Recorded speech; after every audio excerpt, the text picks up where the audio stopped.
పిత పుత్ర పవిత్రాత్మ నామమున ఆమె. గౌరవనీయులైన సహోదరి సహోదరులారా, మీకందరికీ 17వ ఆదివారపు దైవవాక్య పఠన ధ్యానాంశమునకు సాదరంగా స్వాగతం పలుకుతున్నాను. గౌరవనీయులైన సహోదరి సహోదరులారా, ఈనాటి దైవవాక్య పఠనాలు మొదటి పట్టణము 2వ రాజుల గ్రంథము 4వ అధ్యాయము 42వ వచనం నుంచి 44వ వచనం వరకు. 2వ పట్టణము పునీత పౌలు గారు ఎఫెసీయులకు రాసిన పత్రిక 4వ అధ్యాయము 1వ వచనం నుంచి 6వ వచనం వరకు. 3వ పట్టణము యోహాను గారి సువార్త 6వ అధ్యాయము 1వ వచనం నుంచి 15వ వచనం వరకు. గౌరవనీయులైన సహోదరి సహోదరులారా, ఈనాటి మన దైవవాక్య పట్టణాల ముఖ్యాంశము భాగ్యవంతులు లేక ధన్యులు. సహజంగా భూములు, ఆస్తులు, అమితమైన ధనము, ఎంతో విస్తరణ కలిగిన వ్యాపారము, అధికారము మొదలగు వాటిలో ఏమి ఉన్నా వారిని భాగ్యవంతులు లేక ధనవంతులు అని అంటాం. వారి యొక్క ఉన్నత స్థితిని బట్టి కూడా మనం వారిని భాగ్యవంతులు లేక ధనవంతులు అంటాం. కానీ ఈనాటి 3 దైవవాక్య పట్టణాల ప్రకారము ఈ పట్టణాల్లో పేర్లు గల ప్రజలు అంతకన్నా చెప్పలేనంత, లెక్క కట్టలేనంత, లేక లెక్కకు మిక్కుటమైనన్ని రెట్లు వారు భాగ్యవంతులు అనటం ఇక్కడ సమంజసం. ఇక మనం పైన చెప్పిన ఈ లోకపరమైన భాగ్యాన్ని లేక ధన్యతను పక్కన పెట్టి మనం దైవవాక్య పట్టణాల్లో ఉన్న వ్యక్తుల ఆధ్యాత్మిక జీవితాల పరంగా చూసుకుంటే వారు ధన్యులని చెప్పుటకు 3 కారణాలు ఉన్నాయి.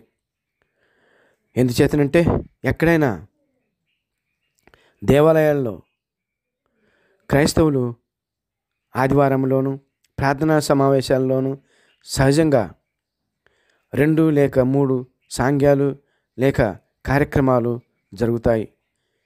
అవి ఏమిటంటే, మొదటిగా దేవుని పాటల ద్వారా స్తుతించుకోవటం లేక కీర్తించుకోవటం, రెండవదిగా వాక్యపట్నము మరియు వాక్య బోధన, మూడవదిగా దేవుడైన యేసుక్రీస్తుని దివ్య శరీర రక్తాలను స్వీకరించడం లేక భుజించడం. ఈ కార్యక్రమానికి కొందరు బల్లారాధనని, మరికొందరేమో కర్రాత్రి భోజనము లేక క్రీస్తు విందు అని, లేక క్రీస్తు జ్ఞాపిక అని, లేక రొట్టె విరుచుట అని అంటారు. తదుపరి అంతా వెళ్ళిపోతారు. ఇదే పద్ధతిని దాదాపు అన్ని ప్రధాన క్రైస్తవ దేవాలయాల్లో పిలుస్తూ వారి ప్రార్థన కార్యక్రమాన్ని ముగించుకొని ఇంట్లోకి వెళ్తారు. కానీ ఇక్కడ ఈనాటి మొదటి పట్టణంలో 2 కార్యక్రమాలు జరుగుతాయి. అవి ఎలీషా ప్రవక్త దేవుని నామమున ప్రార్థన చేసి 20 రొట్టెలను 100 మందికి పంచిపెట్టడం. కానీ 3వ పట్టణంలో మాత్రం అత్యంత అద్భుతమైన, వర్ణనాతీతమైన, ఎంతో భాగ్యవంతమైన ప్రక్రియ జరిగింది.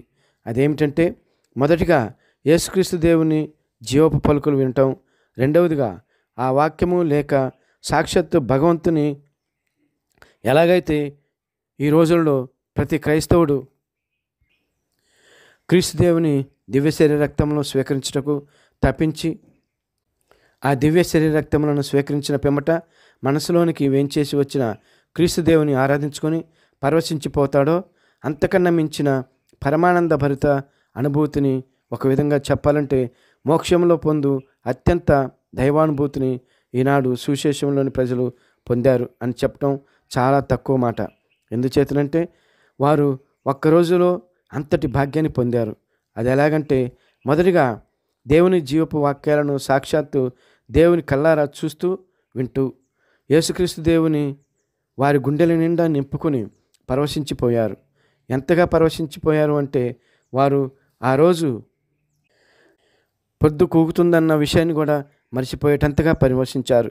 సాక్షాత్తు క్రీస్తు దేవుడే వారితో ప్రొద్దుగూగుతుంది అని గుర్తు చేసేటంత, వారు ఈ లోకాన్ని మర్చిపోయేటంత, వారు దేవుని దివ్య ముఖార విందాన్ని చూసి తరించిపోయారు. ఆ ఆనందం, ఆ పరవశం, ఆ దైవానుభూతి ఎన్ని ఆస్తులు సంపాదించినా, ఎన్ని భూములు కలిగి ఉన్నా, ఎంత పశు సంపద కలిగి ఉన్నా, ప్రపంచమంతా విస్తరించిన వ్యాపారాలు కలిగి ఉన్నా, జీవితకాలం అధికారం కలిగి ఉన్నా, ఎన్ని సంవత్సరాలు రాజ్యపాలన చేసినా, ఎన్నిసార్లు చంద్రమండలానికి వెళ్ళినా, అంత పరమానందం రాదు. దైవానుభూతిని పొందలేవు. అంత ధన్యతను పొందలేరు. ఉదయం నుంచి సాయంత్రం వరకు దైవ జీవవాక్కులు విన్న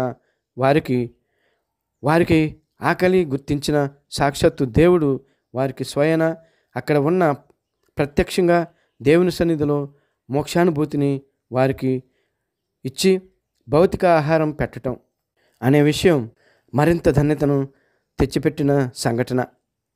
ఇంకా ఇంతకన్నా గొప్ప 4 సంఘటనలు అక్కడ జరగటం. అవి ఏమిటంటే, మొదటిది దేవుని సన్నిధికి రావటం, రెండవది దేవుని జీవవాక్కులు వినటం, మూడవది దైవానుభూతిలో నిమగ్నం అవ్వటం, నాలుగవది దేవుడే పంచిపెట్టిన ఆహారాన్ని తినడం అను సంఘటనలు. ఈ 4 సంఘటనలు బహుశా ఈ సంఘటన ఈ భూమిపై జరిగిన అత్యంత అరుదైన సంఘటన అని చెప్పవచ్చు గౌరవ సహోదరి సహోదరులారా. అయితే ఈ అరుదైన సంఘటనలో ఎవరైనా పాల్గొనాలంటే అందరికీ లభించే అవకాశం కాదది.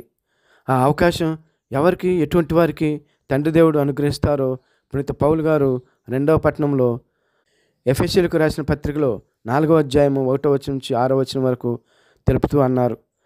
అవి ఏమిటంటే, ఎల్లప్పుడూ సాధువులుగా ఉండువారు, సాత్వికులుగా ఉండువారు, సహనశీలురు, క్షమాగుణం కలిగి తోటివారిని ప్రేమించువారు.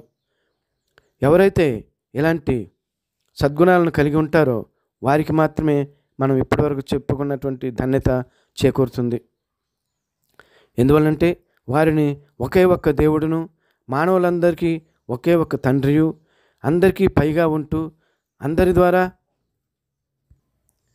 అందరి యందు ఉండు దేవుడు కాబట్టి, ఆయనే యేసుక్రీస్తు కాబట్టి, ఆయననే ఈనాడు సుశేషములో 5,000 మంది చూశారు. వారు అనుగ్రహించిన ఆహారాన్ని సంతృప్తిగా తిని మరలా 12 గంపలకు నింపారు. మరి మన సంగతి ఏంటి గౌరవ సహోదరి సహోదరులారా? మనము ఎలా ఉంటున్నాం? దేవాలయానికి వెళ్తున్న మనకు, క్రైస్తవులమైన మనకు, క్రీస్తు దేవుని స్వీకరించుతున్న మనకు పౌలు గారు తెలిపిన లక్షణాలు ఉన్నాయా ప్రశ్నించుకుందాం. ఒకవేళ ఆ లక్షణాలు లేకపోతే ఆ లక్షణాలు అలవర్చుకుంటకు అవకాశం ఇమ్మని తండ్రి దేవుని ప్రార్థిద్దాం. పవిత్రాత్మ సర్వేస్ని పొందుదాం. ఈనాటి సువిశేషంలో 5,000 మంది యేసుక్రీస్తు దేవుడు ఒకే ఒక్క దేవుని తనివితీరా కళ్ళారా చూసి మనసు నిండా నింపుకొని పరవశముతో దైవానుభూతిని పొంది జీవాత్ముడు అనుగ్రహించిన జీవాహారాన్ని భుజించి తరించి ధన్యులైనట్లుగా మనకు కూడా ఆ భాగ్యాన్ని అనుగ్రహించమని యేసుక్రీస్తు దేవుని ప్రార్థిద్దాం. తదాస్తు. మనందరి కోరికలు సిద్ధిరస్తు. త్రేక దేవుడు స్తుతించబడుదురుగాక. ఆమెన్. పిత పుత్ర పవిత్రాత్మ నామమున ఆమెన్.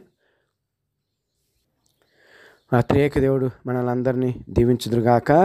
ఆమెన్.